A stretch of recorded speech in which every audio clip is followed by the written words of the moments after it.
So, St. Simon, have you thought it over? Yes, I have. And? There are a good many objections. Like what? Moran, you don't understand what's involved. Sure I do. It's what I do best. Business. Look, Robert, I know business is a dirty word over here, especially in your sort of family. You know nothing whatsoever about my family. Oh, now, that's where you're wrong, my friend. I like to keep my ear to the ground, keep track of whose fortunes are on the way up or down. Doran, you are no gentleman. No, I don't have the pedigree, but I reckon I soon shall. What do you say? Here, health, wealth, and happiness. Health, wealth, and happiness.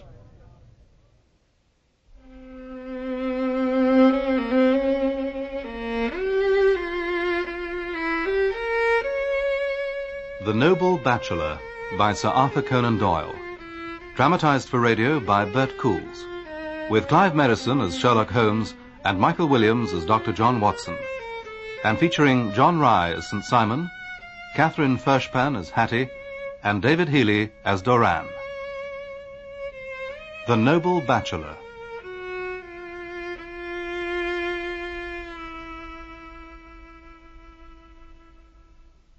No, it's ridiculous. It's exactly what I've always wanted. What you've always wanted. When did you ever care about what I wanted? If we'd done what you wanted, my girl, you'd be stuck away somewhere in a two-bit hovel without a cent to your name. That's the only thing you care about, isn't it? Well, I don't give a damn about money. Hattie. Oh, sorry. Not ladylike enough for you, am I? Oh, Pa. This isn't working. None of it. I can't do it. Let's go home. You don't want to go home. I don't know what I want. I haven't had a moment to think since we got here. All I want is the best for you. You know that. Look, the past is gone. You can't bring it back. I know it. You got to think about the future. You're 24 years old. I know that too, damn it. Hattie. Sorry. This kind of chance, it's not going to come your way again. Don't you like him at all? I like him well enough. Then promise me you'll think about it at least. That's all I'm asking. Just think about it. All right. I'll think about it. Good girl. That's all I wanted to hear. Lord Robert, if you brought me out here to talk, can we please get on with it? My feet ache and I want to sit down. Miss Doran, you are the most refreshing woman I know. Well, having seen some of the others, I can't say that comes as much of a surprise. You see. Miss Doran. Yes, Lord Robert. I bear an ancient and honourable name. I know you do. One that I do not bestow lightly. Of course not. I'm sorry. Aren't you supposed to go down on one knee? Oh, Miss Doran, please. I'm sorry, I really am. Please, go on, Lord Robert. I'm listening.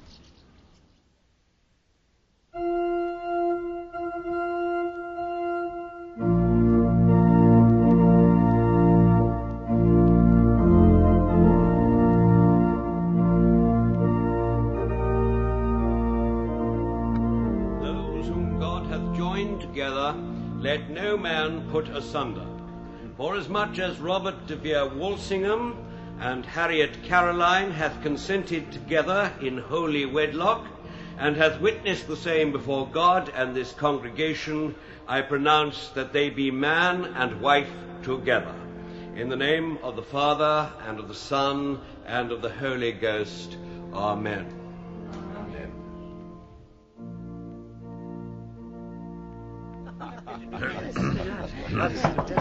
Thank you.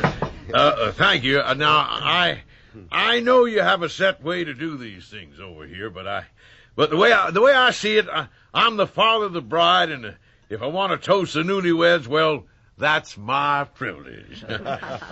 So, Duchess, lords, and ladies, I give you The bride and groom. Get your bleeding hands off me! Keep your flaming voice down. They'll hear you inside. Don't you tell me what to do. My business is with Lord Robert, not the Adelphi. Just tell him Flora Miller's here. I'm telling you, his lordship left strict instructions. He wasn't to be let in. He's got better things to do. Oh, yes, I bet he has. With his little American slut. When I get my hands on her, she'll wish she stayed at home. Right, that's it. Ah! Now, you listen to me. If you're not 2 streets away from this house in the next 30 seconds, I'll have you in the hands of the law faster than you can blink. Understand? Oh, you're breaking me arm. All right, I'm going. But you can tell your precious Lord Robert and his new lady wife that they haven't heard the last of this. Not by a long chalk. The bride and groom. The bride and groom.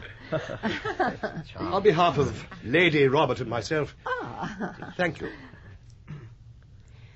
I still fail to understand, Mr. Duran, why this wedding was such a very small affair. Well, it wasn't my idea, Duchess. I wanted the whole works. Really, Mother, we've been over all this. We wanted a quiet, unobtrusive little ceremony. Unobtrusive. Intimate, if you prefer. That's what we both wanted. Isn't that so, my dear? Hattie? I'm sorry. Please excuse me. What extraordinary behaviour. Is the child unwell? Well, she was fine this morning, happy as a sandboy. More champagne, Duchess? Hattie?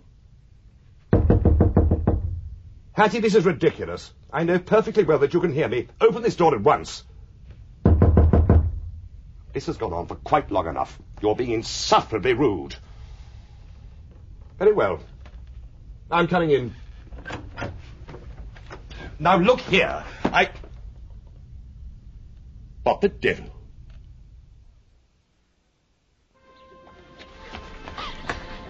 Oh, God. Excuse me, love. Are you all right? Yes. Yes. Good. Chin up, then. Keep smiling. Well, well. Look what the cat dragged in. Who are you? Or do I mean the Lord? What do you want? I want you, my lady. You and me are going somewhere quiet.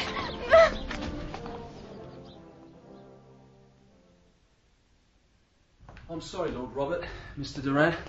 The whole staff's been out, but we can't find anybody who saw her ladyship after she left the house. How far did you check? 3 blocks in every direction. So, now half of London knows she's missing. Don't be ridiculous, St. Simon. We were discreet, my lord. All right, all right. Well, you got any other ideas? I say we should simply wait. Whatever ridiculous game this is, she'll tire of it before long. Game? We waited far too long as it is. Jenkins, I want you to go in. No! Duran, I'm telling you, that is not the best way. This is unbelievable. My daughter's missing, and all you're concerned about is hushing the whole thing up. Well, you can forget it. I'm sending for the police.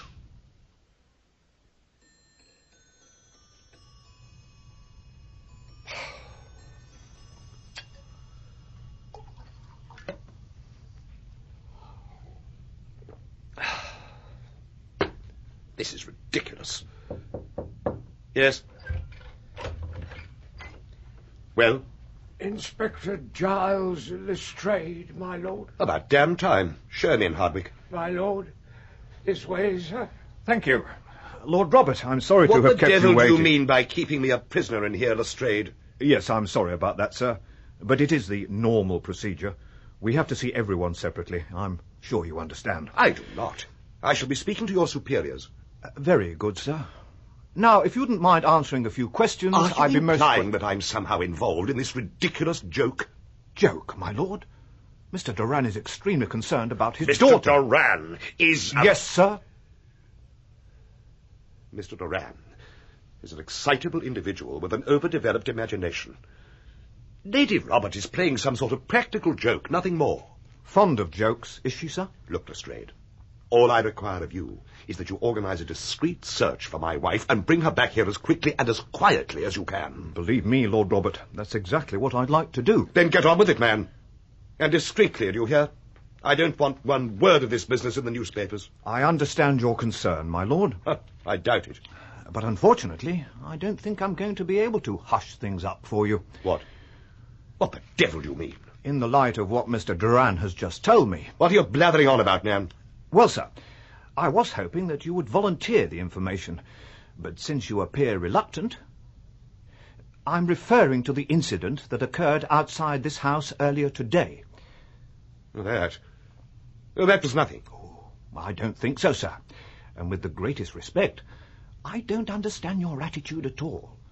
I suggest you stop treating me like an enemy and help me do my job. Or do you want to see this turn into a murder inquiry?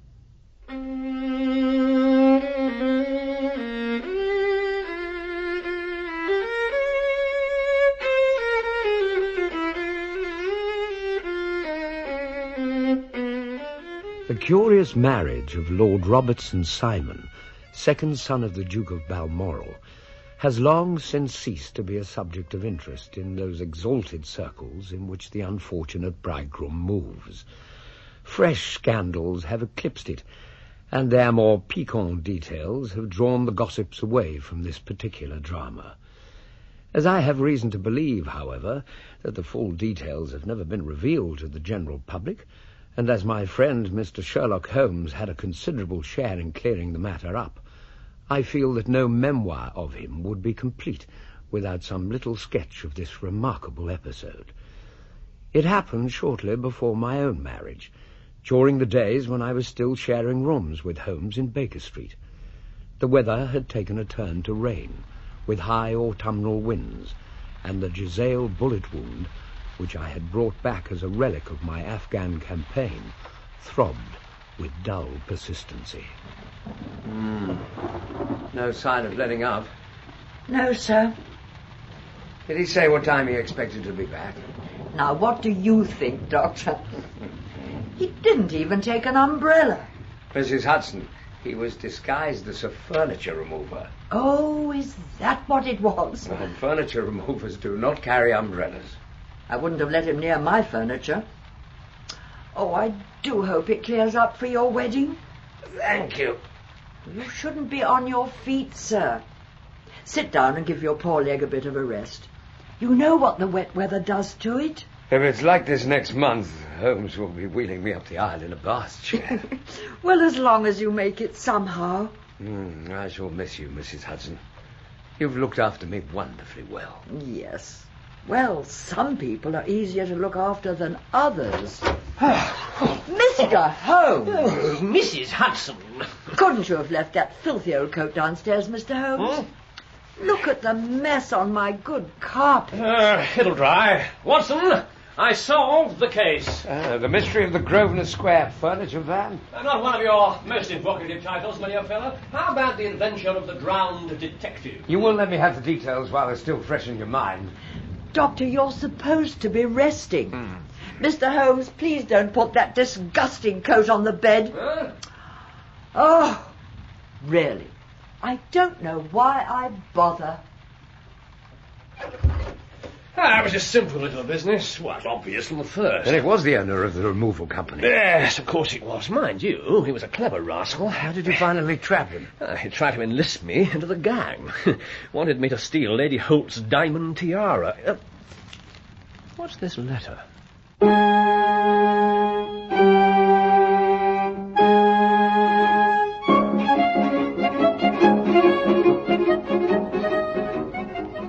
Look, how much longer? Give her a chance. The curtain's only just come down. She should be out in a minute. She better be. Here, Flora, you got an admirer. Oh, yeah. Let's have a look. What you want? Flora Miller? Maybe. You've led me a pretty dance. Where have you been the last 3 days? Sick. Then why weren't you at home? Who wants to know? Lestrade, Scotland Yard. Come on. Mrs. Hudson brought it up about an hour ago. Special messenger. Impressive crest, isn't it? It looks like one of those unwelcome social summonses which call upon a man either to be bored or to lie. Social invitation, you? I get them all the time from grateful clients in the mistaken belief that just because I've discovered who purloined their diamonds or murdered their second cousins, I'd like nothing better than to sit down to dinner with them and hear their life histories. But this may prove to be something of interest after all. Not social, then? Oh, no, distinctly professional. And from a noble client. One of the highest in England. Well, Lord Robert St. Simon, I congratulate you. On what? One of the highest in England. I assure you, Watson, without any affectation, that the status of a client is of much less moment to me than the interest of his case. Oh, this business is hardly uninteresting. Indeed. The mystery of the English lord, the American heiress, and the music hall dancer. Haven't you been reading the papers? Not for some days. With this damn weather, it's about all I've been able to do. Do you want me to post you up? I will call at 4 o'clock this afternoon, and should you have any other engagement at this time, I trust you will postpone it. Obviously a man accustomed to being paid. Dated from Grosvenor Mansions, written with a quill pen of some quality, and the noble lord has had the misfortune to get a smear of ink upon the outer side of his right little finger. We have an hour. Give me the facts. Look, Copper, you going to tell me what this is all about? Don't come the innocent with me, Miller. Do you deny that you issued threats against the person of Harriet St. Simon? So that's it. I've got a witness who saw her ladyship in Hyde Park on the day she disappeared. She was with another woman. Guess who fits the description? So? What of it? Lady Robert was in some distress. You struck her at least once. That's a lie! And forcibly led her away in the direction of the Serpentine. And now you're going to tell me exactly what happened next. This is a most painful matter to me, Mr. Holmes. I've been cut to the quick. I understand, sir, that you have already managed several delicate cases of this sort. That is perfectly true. Though I presume they were hardly from the same class of society. No, I am descending. I beg your pardon? My last client of the sort was a king. Really? I had no idea. Which king? Scandinavia. What? Had he lost his wife? You can understand, I'm sure, that I extend to the affairs of my other clients the same secrecy which I promised to you in yours. Of course. Very right, very right. To particulars, then. I have learned all that is in the public prints, but nothing more. You'll be so kind as to fill in the details for me. There is very little to add. Indeed. Well, we shall see. When did you first meet the lady? A year ago, while travelling in the United States. And did you become engaged while you were over there? No. But you were on a friendly footing. I was amused by her society, and she could see that I was amused. When did the young lady come to London? Her father brought her over for this last season. And you renewed your acquaintance? Yes. I met her several times, became engaged to her, and have now married her. Her father is very rich? He is said to be the wealthiest man on the Pacific slope. How did he make his money? In mining. Oh, he had nothing a few years ago. Then he struck gold, invested it, and came up by leaps and bounds. So the young lady would have brought a considerable dowry? A fair dowry, no more than is usual in my family. And this, of course, remains to you, since the wedding is a fait accompli. I really have made no inquiries on the subject. Oh, very naturally not. Lord Robert, what is your impression as to the young lady's, your wife's character? You must understand, gentlemen, that my wife was nearly 20 before her father became a rich man. During that time, she ran free in a mining camp, wandered through woods and mountains. Her education has come from nature rather than from the schoolmaster. Would you describe her as impetuous? She is swift in making up her mind and fearless in carrying out her resolutions. Fascinating. On the other hand, I would not have given her the name which I have the honour to bear had I not thought her to be at bottom a noble woman, capable of heroic self-sacrifice. Of course not. Did you see Miss Doran on the day before the wedding? Yes. Was she in good spirits? Never better. She kept talking of what we should do in our future lives. And at the wedding itself? She was as bright as possible. At least... Yes? Any detail may be of importance, however trivial it seems to you. Oh, but this was nothing. She dropped her bouquet as we went towards the vestry. A gentleman in the front pew handed it up to her again. The whole incident was over in a second, but she was absurdly upset about the flowers. Did you ask her why? Yes, I did. And she answered me most abruptly. It was the first sign I've ever seen that her temper was just a little sharp. Had she damaged the bouquet in any way, perhaps? Spoiled the arrangement? That might well have upset her on the one day that she would have wished everything to be perfect. The damn thing looked perfect all right to me. Did Lady Robert speak to anyone unknown to you between the end of the ceremony and her disappearance? No, not at all. The wedding breakfast was held at her father's house, I believe. What did she do when you arrived there? I saw her in conversation with her maid, Alice. A confidential servant? A little too much so. Still, of course, in America, they look upon these things in a different way. Did you overhear what they said? I believe Lady Robert said something about jumping a claim. I've no idea what she meant. American slang is very expressive sometimes. And following this conversation... She walked into the breakfast room. On your arm? No. She was very independent in little matters like that. And then 10 minutes or so after you'd sat down... She rose hurriedly, muttered some words of apology, and left the room. Never to be seen again. It really is a pretty little problem. This is ridiculous. We're on the final suite, sir. They're not going to find anything. Hell! Pressure from the bigwig, sir. Sergeant, a woman is missing, possibly murdered. I don't give a tuppenny damn who her husband is. Sorry, sir. Inspector! Can you come, sir? We've found something. Watson, you're the expert on the press coverage of this case. Be so good as to unearth that report of the wedding, the one that mentions Lord Backwater. Which paper was it? The Telegraph? Morning Post, I think. Yes, here we are. Mr. Holmes, what is this? Patience, my lord. Doctor, would you favour us with a reading? Certainly. The wedding previously announced between Lord Robertson Simon and the Californian heiress Miss Hattie Doran has now taken place. The honeymoon will be passed at Lord Backwater's country estate near Petersfield. Quite so, thank you. Well? Why was the wedding celebrated in such secrecy? Secrecy? There was no secrecy. What are you implying? Come now, my lord, this ceremony should have been the society event of the year, a glittering occasion, glitteringly described, instead of which, not 36 words. Some of the other papers had even less. Why? I don't care for your tone, sir. The whole affair was minuscule. There were but 5 guests, and your father, the Duke, was not one of their number. Why? Good day to you, sir. Sit down, Lord Robert. You dare and tell me about the scandal you so feared. That's better. Now, what exactly is the nature of your relationship with Miss Flora Miller? It's nothing. Trifle. Well, in that case, it should be quickly told. She's a dancer at the Allegro. We've been on a friendly footing for years. I may say, on a very friendly footing. Well, you know what women are, Mr. Holmes. Oh, she was a dear little thing, but extremely hot-headed and devotedly attached to me. And what was her reaction when she learned that you were to be married? Oh, she wrote me some dreadful letters. And to tell you the truth, the reason why I arranged for the wedding to be so quiet was that I feared she might create some sort of scene in the church. Well, you can imagine the possibilities. It's disastrous, no doubt, but in fact nothing of the sort occurred. Not at the ceremony, no, though what did happen was quite bad enough. Ah, yes, and reported in the most excellent detail. Damn scandal sheets. When this lady tried to gain entry to the wedding breakfast, did your wife see her or hear her? No, thank goodness.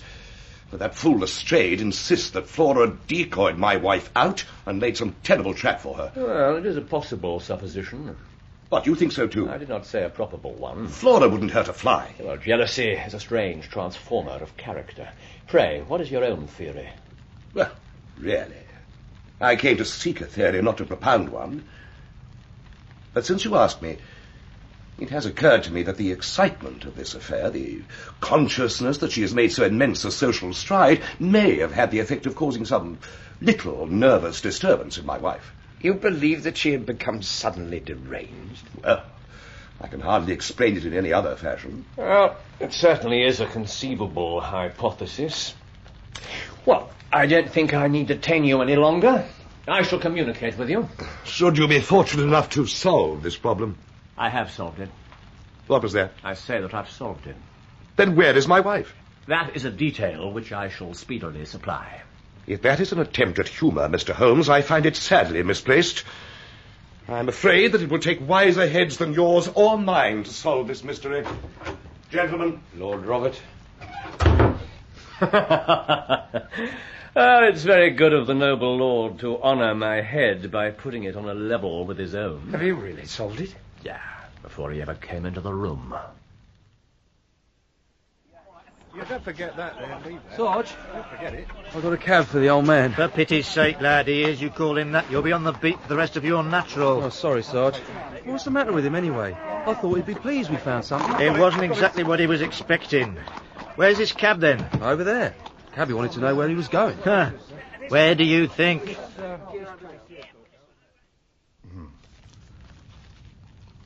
Thank you, Mr. Holmes. Much appreciated. Well, always a pleasure to see you, my dear Lestrade.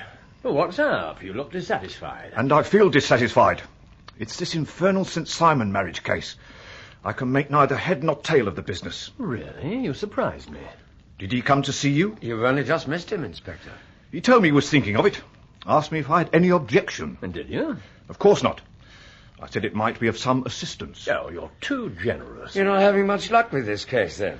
Every clue seems to slip through my fingers. I've been working on it all day. And very wet it seems to have made you. Yes, I've been dragging the Serpentine.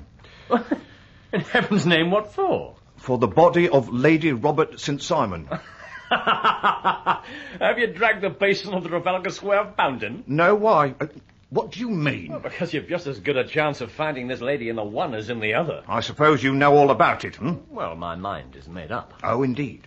And you think that the Serpentine plays no part in the matter? I think it very unlikely. Then perhaps you will kindly explain how it is that we found these in it. Lady Robert's wedding dress, Lady Robert's veil, Lady Robert's shoes. They've been in the water at least 2 days, as had this. Lady Robert's wedding ring. I appreciate your dilemma. All of the wrapping and none of the contents. Yes, we found nothing else, but it seemed to me that if the clothes were there, the corpse might not be far off. By the same brilliant reasoning, every man's body is to be found in the neighbourhood of his wardrobe. Are you hoping to prove that this is evidence against the Flora Miller woman? I'm afraid you'll find it very difficult. Oh, are you indeed? Well, I'm afraid that you've made 2 blunders in as many minutes. This dress quite definitely implicates Miss Flora Miller. How does it do that, Inspector? In the dress is a pocket. In the pocket was a card case. And in the card case was a note. This note. I'll tell you what it says, shall I? Meet me as soon as you can, Victoria Gate, Hyde Park. FHM. This is the very note that Flora Miller, and her confederates, no doubt, used to lure Lady Robert within their reach. Very good, Inspector. Let me see it. Oh, yes. Ah, well, this is indeed important. I congratulate you, Lestrade. Look, you're looking on the wrong side. No, on the contrary. You're mad. Look, here's the note over here. And over here is a fragment of an hotel bill, which interests me deeply. Now, what's your opinion, Watson? Careful with that, if you please. It's vital evidence. Of course, Inspector. October the 4th. Rooms 8 shillings. Breakfast 2 shillings and 6pence. Cocktail 1 shilling. Lunch 2 and 6. Glass sherry 8pence. I see nothing in that. Very likely not. It is most important nonetheless, and so are the initials. So I congratulate you again. Now, if you'll both excuse me, I think it's time for a little outdoor work. Just one hint to you, Lestrade. Oh, yes? Yes, I will tell you the true solution of the matter. Lady Robert St. Simon is a myth. There is not, and there never has been, any such person. Good afternoon.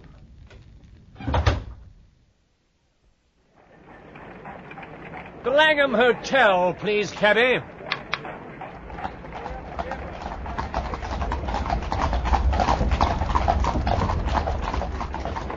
The Caledonian. The Grand. The Marlborough. The International. Connaught. The Fotherington. Argos. The Northumberland. Cool, Governor, you must be ruddy hard to please.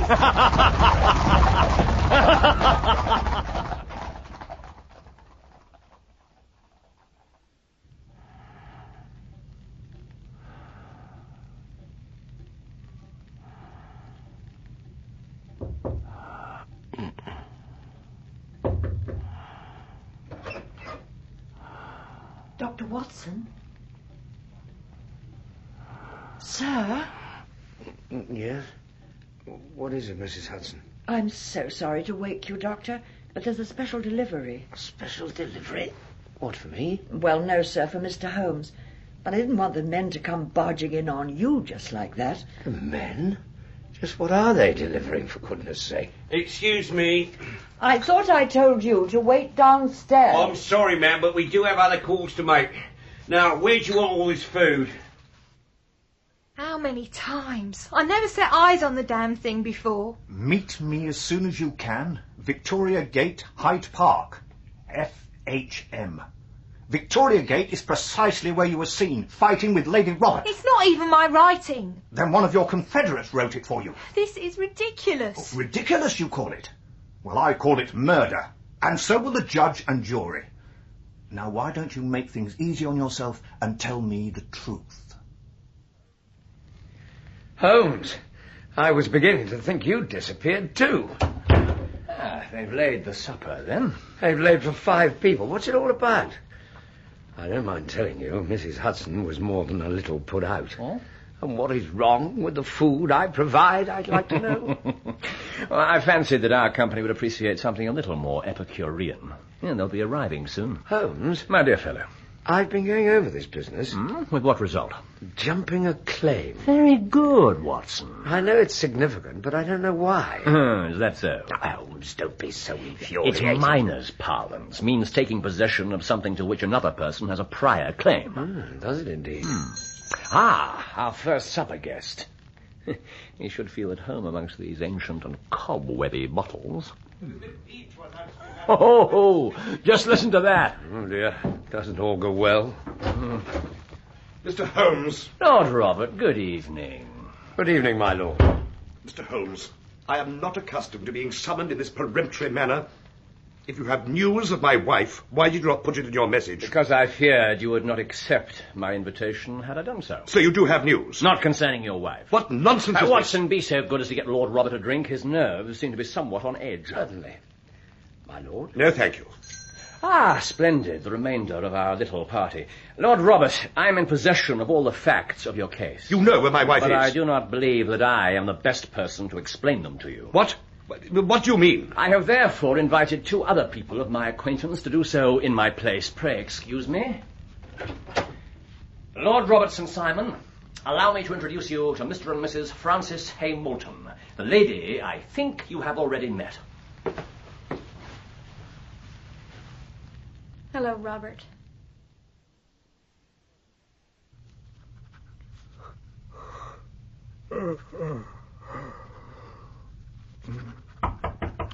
Come in. Evening, sir. There's a note came for you. Here. Came? What time was this handed in? About 2 hours ago, sir. No, I've only just seen it. Everyone else assumed you'd gone home. Who delivered it? The lad on the front desk didn't know him, sir. But he described him as a tall chap. Sharp features, piercing eyes. What? Is everything all right, sir? No, Sergeant. It is not. Excuse me. Sergeant Sacker? Inspector? The woman in cell 15. Miller, yes, sir. Let her go. You're angry, Robert. Well, I guess you have every cause to be. Pray make no apology to me. Simply give me some sort of explanation. Well... Perhaps you would like my friend and me to leave the room. If I may give an opinion. Mr. Moulton, pray do so. I believe we have had just a little too much secrecy over this business already. Hattie? You're right. Well, gentlemen, Robert, Frank and I met in '81 in McQuire's mining camp in the Rockies. Pa and me were poor back then. Pretty soon we were engaged to each other. Then my father struck a rich pocket and made a pile. While my claim just petered out. Pa wouldn't hear of our engagement lasting any longer. He took me away to Frisco. Frank followed me in secret. He just wouldn't throw up his hand. It seemed to me, gentlemen, that love was love and money shouldn't come into the matter. Quite right, sir. But I'm afraid life is rarely as straightforward as that. Don't you agree, Lord Robert? Pray continue, Mrs. Moulton. We knew that Pa would never give his consent to us getting married. So we decided I had to make my fortune, too. But before Frank left to go back to the mines, we got married in secret. Good God. Do you realize what you're saying? Yes, of course I do.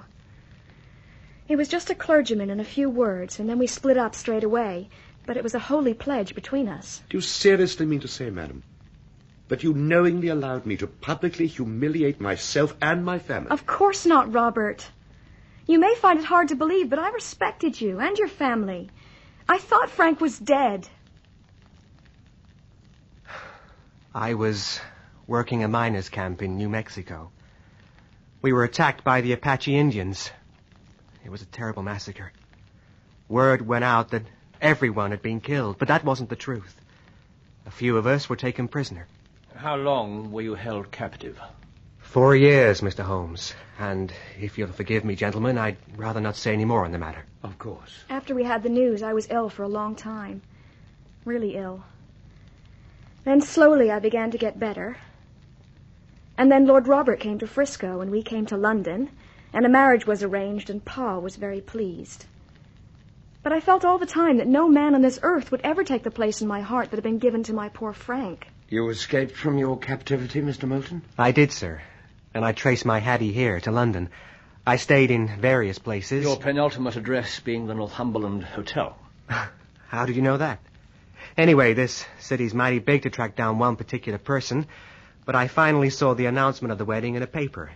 It didn't say where Hattie lived, but it did give the name of the church. Well, I had no choice but to turn up there and try to speak to her somehow. And I believe we know most of the rest. You can imagine what I felt when I turned around right after the ceremony and saw Frank looking out at me from the first pew. You deliberately dropped your bouquet to give you time to gather yourself. And I slipped a note into it. Meet me as soon as you can, Victoria Gate, Hyde Park, FHM. So that was the reason for all the fuss over the wretched flowers. Why did you say nothing to me of all this?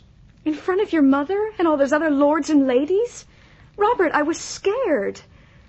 Oh, I know I shouldn't have done what I did. And I've been so ashamed of it all. You went to Hyde Park directly you left the wedding breakfast? Yes. I was already upset by what I'd done. And some horrible woman grabbed me and said the nastiest things. Seems to me you had a secret or two of your own, Lord Robert. But I got away from her, met my Frank, and we drove away to the lodgings he'd taken. And that was my true wedding after all those years of waiting. I was all for telling our story and facing the consequences. But I persuaded him that we should just disappear. So I bundled up Hattie's wedding things and got rid of them so she couldn't be traced. And we were to go to Paris tomorrow. Were to, Mrs. Moulton? What made you change your minds? Why, this gentleman here, Mr. Holmes. He called on us this evening and showed me so clearly and kindly that I was wrong and Frank was right. I'll never know how you found us, sir. Now, Robert, you've heard it all. I went to the altar intending that I would be the best wife to you that ever I could be. We can't command our love, but we can command our actions. But now, well, my first duty has to be to Frank. I'm very sorry if I've given you pain, and I hope you don't think too meanly of me. Robert, please say something. It is not my custom to discuss my intimate personal affairs in this public manner. Then you won't forgive me? You won't shake hands before I go? Certainly, if it will give you any pleasure. Yeah. I had hoped, my lord, that you would join us in a friendly supper. I may be forced to acquiesce in these recent developments, Mr. Holmes, but I can hardly be expected to make merry over them. I think that with your permission, I will now wish you all a very good night. Mrs. Moulton. Gentlemen. Well, I trust that you at least will honour us with your company. Why, thank you, Mr. Holmes. I believe my wife and I would be delighted. Splendid. Allow me, Mrs. Moulton. Thank you, sir. It's always a joy to me to meet an American, Mr. Moulton. I am one of those who believe that the folly of a monarch and the blundering of a minister in far gone years will not prevent our children from being some day citizens of the same worldwide country under a flag which will be a quartering of the Union Jack with the stars and stripes. Watson, be so good as to pour the wine for the first course. Here. Thank you. Well, your very good health. And yours. It's been an interesting little case. It was, of course, blindingly obvious that the key to the whole thing was the wedding ceremony itself. Beforehand, the lady had been perfectly willing, but she repented of it almost immediately afterwards. But St. Simon himself said that when she made up her mind, she was absolutely unswerving. Which meant that whatever happened must have been of tremendous importance. She spoke to no one, therefore she saw someone. She'd been in this country far too briefly to allow anyone here to develop such a profound influence over her, therefore the someone she saw was an American. It was no great feat to deduce either a lover or a husband. The overheard reference to claim jumping made everything clear. You have to admit, though, that you never would have tracked them down without Lestrade's discovery of the hotel bill. Certainly I would. Simply have taken a little longer. But surely you didn't intend to check the registers of every hotel in London. Of course not. No, this is obviously one of the most select establishments. How did you deduce that? Well, by the select prices. 8 shillings for a bed and 8 for a glass of sherry. There aren't many places that charge at that rate. Damn weather must be affecting my brain. Well, you're the doctor. What was fortunate was that Moulton had obligingly left a forwarding address. One last thing for my notes. Of course. All the way through there's been something about this case that I haven't quite been able to put my finger on. You knew about it, and so did Lord Robert, and it was something that he didn't want discussed, am I right? Quite right. Congratulations on your perception. I commend to your notice a small piece in today's Times about the Duke of Balmoral. St. Simon's father? What about him? I hope he's a touch more gracious than his son. He's selling some paintings. It's the second time this year. Some of them have been in the family for generations. Oh, you surely can't mean this short of money? The whole family is close to penniless. Perhaps you wouldn't be very gracious either if you found yourself deprived in the same instant of both wife and fortune. How is the excellent Miss Morstan, by the way? She's very well, thank you. I'm greatly looking forward to our wedding. Make sure you keep an eye out for strange gentlemen sitting in front pews. Well, now the case is cleared up and the client has departed. Hand me my violin, would you? And draw your chair up to the fire. For the only problem we have still to solve is how to while away these bleak autumnal evenings.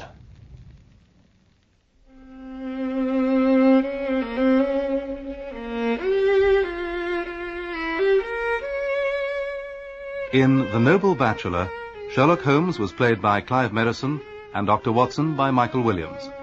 St. Simon was played by John Rye, Hattie by Catherine Fershpan, and Doran by David Healy. With Mary Allen as Mrs. Hudson, Donald G. as Lestrade, Tara Dominic as Flora, Ian Lindsay as the vicar, Elizabeth Kelly as the Duchess, Andrew Wincott as the footman, Danny Schiller as the sergeant, and Stephen Garlick as Moulton. Other parts were played by members of the cast. The violinist was Leonard Friedman.